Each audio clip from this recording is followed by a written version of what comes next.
Let's talk about the woman who has a history of being explosive. We see this too often, especially in reality TV. And I think we need to talk. I think we need to have a little chit chat, okay?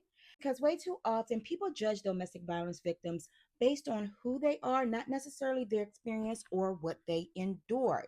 We're quick to support the good ones, the meek, the mild, the quiet, the put together, the sympathetic ones. But what about the mean girls? What about the messy girls? What about the loud ones, the emotional ones, the ones who have made I mistakes? keep trying for you. I gave you all of the love I got. I gave you more than I could give. Gave you love. Domestic violence victims have no face. They're rich, they're poor, they're educated, they're uneducated, they're likable and unlikable. And yet, society struggles with believing certain women simply because they do not present as the perfect victim. Today, we're breaking down where personality impacts perception. Case study number one, the emotional and reactive victim. Let's talk about the woman who has a history of being explosive. We see this too often, especially in reality TV. She's known to be loud, aggressive, and unapologetic.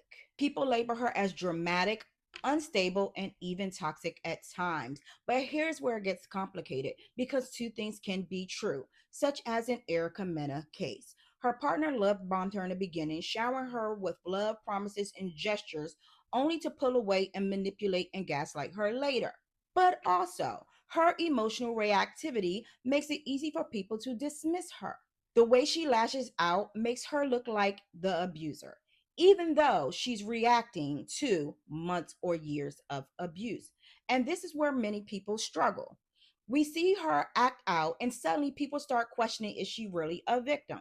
But here's the truth, just because someone is hard to deal with does not mean that they deserve abuse. Case study number two, the well liked woman who starts to change. Okay, y'all. Some of y'all, just some of y'all, would say this is a male. Okay? Some of y'all are going to say this is a male. I personally don't think Mel has changed. But I will say, you know what? I take that back. I take that back. Mel has definitely changed. And if you've been through any experience such as the one she went through, you would change too. So then we have the woman who at one point was universally liked. She was warm, kind, and easy to be around. But after getting involved with a certain partner, something changed. She became more closed off, short tempered, or even dismissive. She starts showing up differently to work, in friendships, with family, and people notice. But here's the thing, when a woman starts acting out of character, it's easy to dislike her instead of asking what's going on. What if what you're witnessing isn't a personality shift, but a survival response? Case study number three, the survivor who mimics the abuser.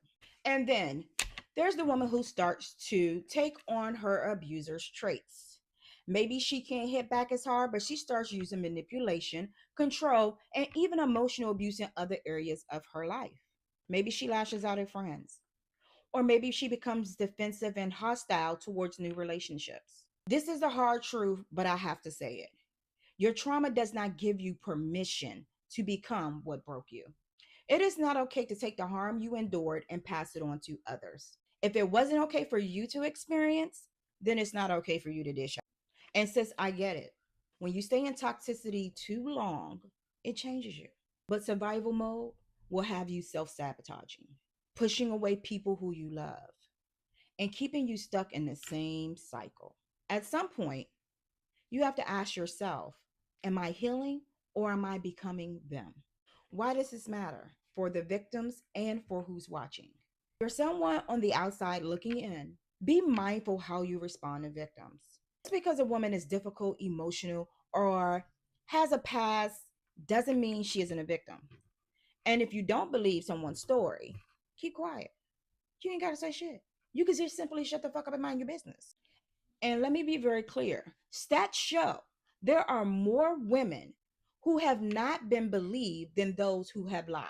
So while y'all are going to say women lie, I agree. Yes, everyone lies. But you know who lies more? Abusers.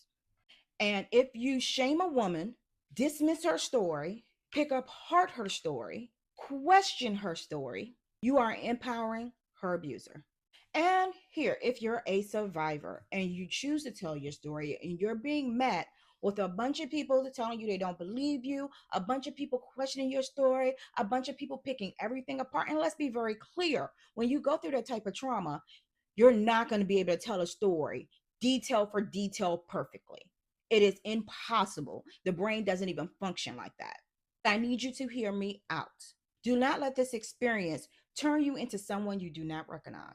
Staying too long in a toxic situation will rewire your behavior, your reaction, and your ability to trust. It will have you lashing out, pushing people away, and even becoming emotionally unavailable. And that is what your abuser wants, to isolate you.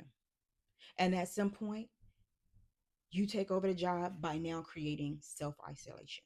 They want to make you they want to make you unrecognizable to yourself, and for you to behave in a manner that not only presents to discredit your story, but also creates an inability for people to consider you a victim.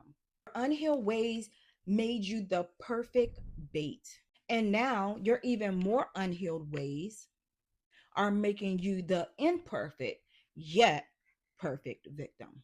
And I'm going to be very clear again when I say the imperfect yet perfect victim means you're imperfect as a person.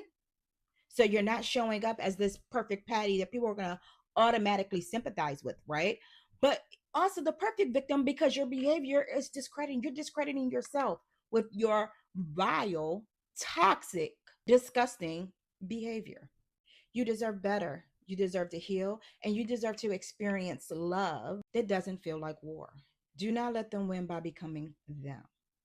This is a conversation we need to keep having. Support victims even when they aren't perfect because domestic violence is bigger than a personality. It's rooted in power and control. No human deserves to be controlled by another, not no grown ass adult. And if we only support the victims that we like, we leave too many women suffering in silence. Let's talk in the comment section, y'all. Have you ever judged a woman because of her personality?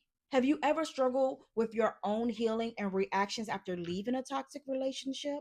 Let's hold space for each other. Drop in the comments and let me know if you're guilty of this, if you found yourself being a survivor and portraying the same traits that your abuser portrayed. If you're new here, my name is Ebony. I am the owner of the Vibe Collection. I am a DV advocate, somewhat coach. If you come over here, you'll see a few videos where I'm going to be explaining how I healed through this, how you can avoid ever getting back in this situation. And if you found this video helpful, don't forget to like, subscribe, and hit that notification bell for more healing content. Until next time, love yourself, protect your energy, and deal with life's bullshit with grace and gratitude, sis. Love y'all. I keep trying for